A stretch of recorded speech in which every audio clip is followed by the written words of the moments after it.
From Gillette.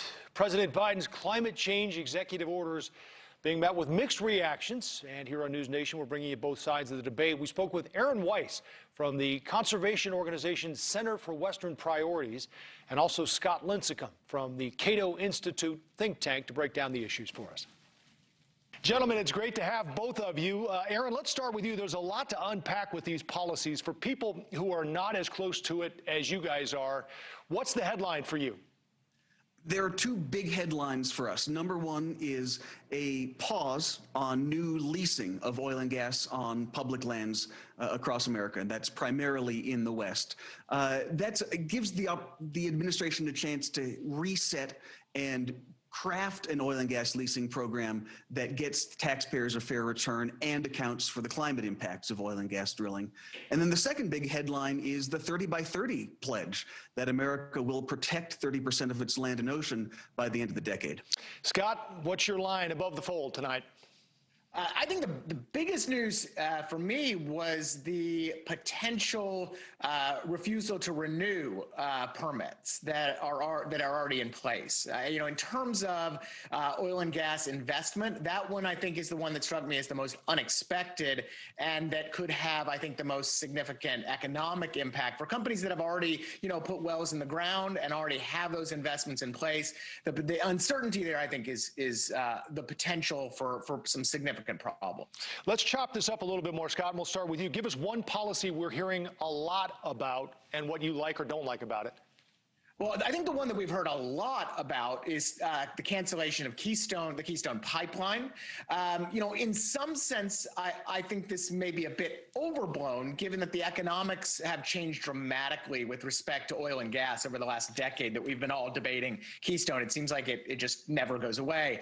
And because given the evolution of the U.S. oil and gas sector, given the growth of renewables, given the type of oil from Canada, there's a little bit less urgency or need for that energy. On the other hand, the diplomatic implications are potentially significant.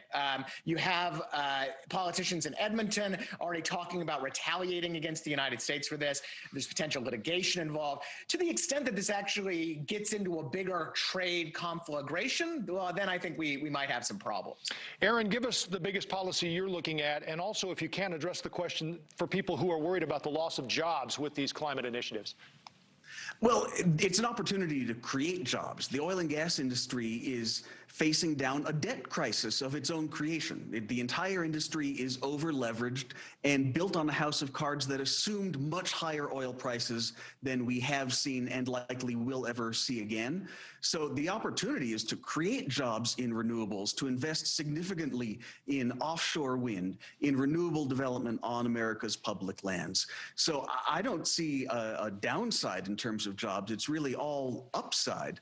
I think the opportunity, though, is to truly come up with a full accounting of how America's public lands contribute to climate change. Here in the West, we have a wildfire crisis that is going to continue to affect us and get worse every year unless we very quickly address climate change. Scott, would you touch on that? The job creation, will it outweigh what we're losing with these initiatives?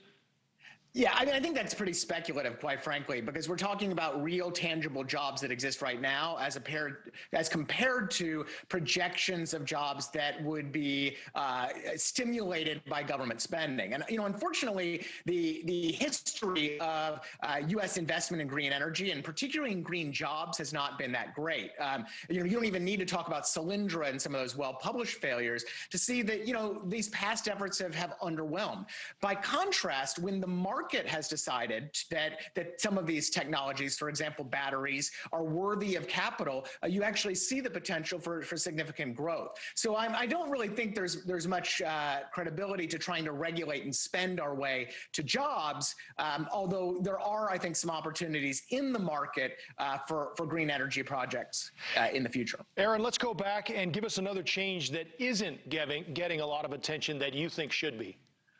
One of the most exciting changes is the creation of a new conservation corps that will put people to work coming out of this pandemic working on conservation projects. It is very much a renewal of the New Deal Civilian Conservation Corps, but for the 21st century. And I'm really excited to see how that comes together. Scott, what's flying under the radar that you think shouldn't be?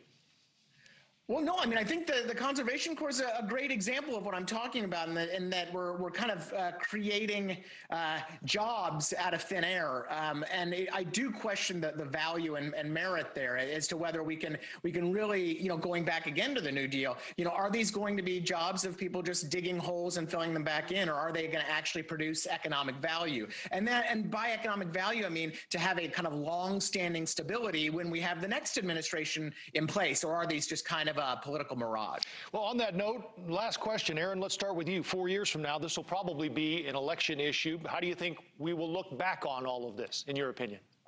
I think we look back on this as a turning point, as the time that America dedicated itself to addressing climate change, taking it seriously, and converting our economy to a renewable energy economy. Scott? Yeah, quite frankly, I don't see any of these moves as being really substantial, kind of moving the big macro picture.